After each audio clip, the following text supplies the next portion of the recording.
Hi guys, it's Chris at Cork and Crown, back in my cider shed with some more cider to try.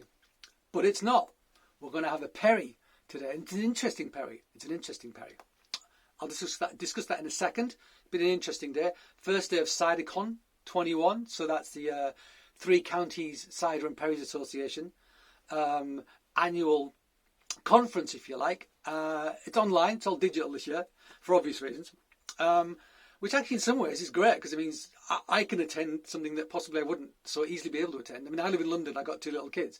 So going to a conference for 2 days, it's doable, but it's not always that doable. I'm going on a 3-day trip next week to Herefordshire, Wales and Somerset to visit some producers. And I'm going to take this thing with me, obviously, because it's my phone, and film some stuff.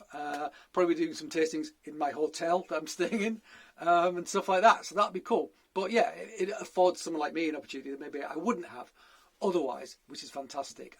Some great stuff. I don't want to say a highlight, but something really cool that happened. I got to listen to Adam Bland talking live about his cider making. So it's kind of cool. It's great to put a face and a voice to a name. You know, someone I've communicated with, but only electronically. I've never spoken to Adam, so it's brilliant to see Adam's face and listen to him talk about keeving and making cider in France. Absolutely brilliant. I'm going to get some more of his stuff. Actually, I'm going to have to place an order at some point. Anyway, by the by, so what we're going to try? Well, we'll continue with our Nightingales taste. So we've had 2 cans so far. The red can was the Wild Disco, so Discovery Apple with wild fermentation. The second one was Nightbird, which is a blend with wild fermentation. Today, we're going to change fruit. We're going to go to pears. And it is, there you go, Kentish Perry from Nightingales in a bottle now. The rest of them are in bottles. So interesting colour for starters. So it's interesting, isn't it? Because this is perry made with dessert pears, culinary dessert pears. Let's read the back actually before we discuss it any further. A floral and delicate medium dry still perry made from Kentish Commis, Conference and Concord pears, all very familiar eating pears, with a touch of Bramley apples to balance acidity. So interesting, using a bit of apple to balance acidity. That's what Nigel at Bridge Farm does as well. He does the same thing. He puts a little bit of he can't get as many perry pears as he'd like, so he uses dessert pears as well. He puts a bit of apple in just to bring acidity to the party. Same thing here. Grown and handcrafted with love by the Nightingales at Gibbet Oak Farm in Tenterden, Kent. 5% contains sulfites to preserve freshness. That is it. That's what it says. Cool. Nice. So it's a vintage, 2019 vintage actually. So this does have the vintage on. The cans didn't. So yeah, really interesting. And as you can see, the colour is very different to what we'd see from the perries that we normally drink. The perry pears tend to bring a very light colour to the party. This has got much more colour to it. It's got a pink blush to it, hasn't it? It's kind of beautiful looking thing. So let's open it. But it's interesting, isn't it? I was talking about what makes a perry and a pear cider a pear cider. And we were saying, well, we had the Copperberg with the Henry Huffcap from Ross and Rye. Sorry, Ross and Rye, but I wanted to juxtapose 2 things which are totally different, total extremes, and that's exactly what I did. I hope. It was for demonstrative purposes. For my palate, drinking the things, man, it didn't half work. But this is classed as a perry, but they're not using perry pears. But it's 100% juice of pears. I mean, you know, it's difficult to know exactly where pear cider begins and perry ends. There's no distinction, perhaps. I would totally classify this as a perry. I mean, you know, it's 100% pears in there, you know. I mean, so yeah, I'm not going to get stroppy about that at all. But let's pour it out. Look at that pink blush. Kind of beautiful. It's kind of beautiful. You know, if I didn't know what it was, I wouldn't guess it was perry by any stretch. There you go. Look at that. Kind of gorgeous, isn't it? Kind of gorgeous. I left it in the shed because I didn't want to get it too cold. But actually, even though it's like nearly made, it's actually still pretty cold in here. So this might be colder than I would have hoped. But no matter. Let's try it anyway. Let's smell it first. Actually, it's funny.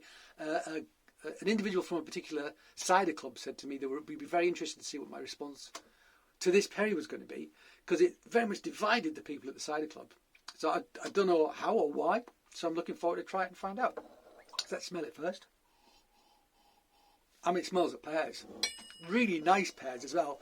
Ripe pears that are right in the window. And the window for a pear, it's a bit like an avocado or something. I mean, it's right. It's perfect. You look away for 5 seconds, do something else, come back, and it's over right. You know, this window is very small.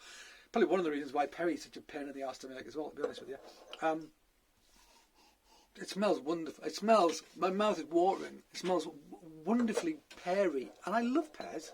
I love them, but they're so hard to get. A green pear, an overripe pear, a perfect pear. Kicks an apple's ass, in my opinion. But unfortunately, it's hard to get in that perfect window. Just smells like pear. My mouth is watering. And the skin as well. Something about pear skin I love as well. Yeah. I mean, very appealing nose. Let's test it.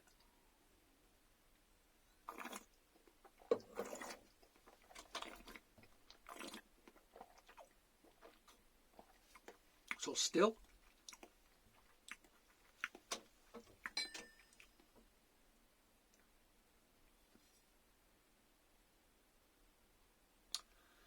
It says medium dry.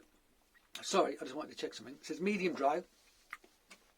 This is on the drier end of medium dry. This is pretty dry. It really is. And it's got great acidity. It's making my mouth pucker up. If you like Copperberg, you're going to hate this. That's the biggest, one of the biggest compliments I could pay this. Well, not really, actually. I mean, it's not up against much competition if it's Copperberg, is it? But crikey. It's on the nose is great.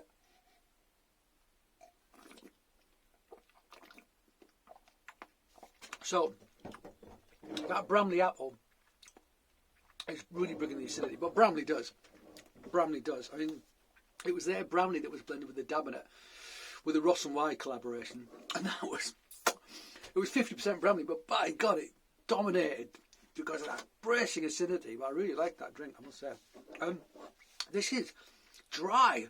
It's bold acidity, loads of pear, but with all the sugar sucked out of it. And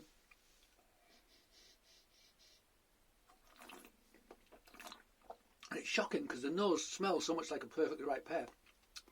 And you associate that with sugar, that you assume when you drink it you're going to get sweet, and you don't. You get tart. It's also got some viscosity. It's quite thick. It's almost got like a pear texture to it. I don't know what I mean by that, but I kind of do know what I mean by that, which is why I said it. It's like a very, very grown-up pear smoothie, I kind of want to say. I mean, it's not quite as thick as that, but it's got viscosity to it.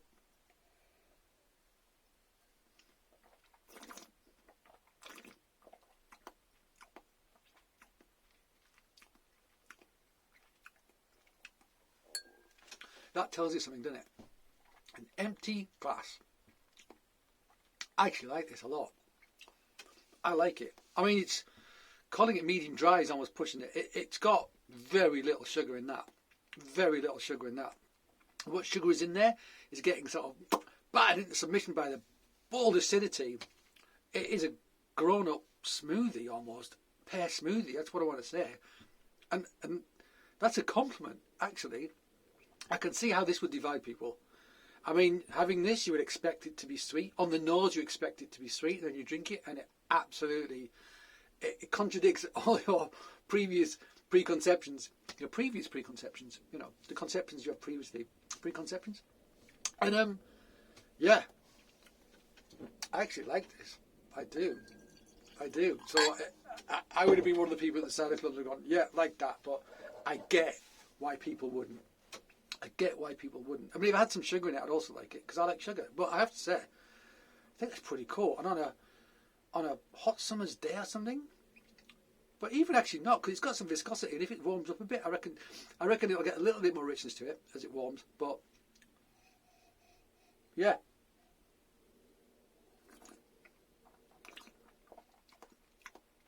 top-notch drink. I think that's a top-notch drink. I really like it. I really like it. I like the cans, particularly the Wild Disco. At first I thought I liked the Nightbird more, but then I changed my mind. The Wild Disco just a bit more edge to it. It had I was picking up. I think I put in the film, because I try these things, but you have to drink things for a bit to get all the flavours. You have to let them sit, breathe, drink it for a while, So I haven't put notation in on the screen afterwards because I pick things up afterwards and I think they're important. I think I got like a fresh coriander thing on the nose. I got like a dried mango tartness on the end. Actually, I really like that wild disco. I thought it was good. This is good as well. For me, I think this is a really interesting drink. Well done, Nightingales. Cool. What a nice surprise. So there you go, guys. Another Nightingales done, ticked off. Going to continue. I'm getting a delivery tomorrow of some stuff that I quite want to try. So I might mix it up a bit with that rather than do all 6 in a row. Because I really want to try this other stuff. And I've only got 1 bottle of each, so and I want to open it in the shed basically. But yeah, but we're going to continue with the other 3 of these. And yeah, see where we get. So there you go, guys. As always, thank you for joining me. I hope you join me again. But until then, cheers.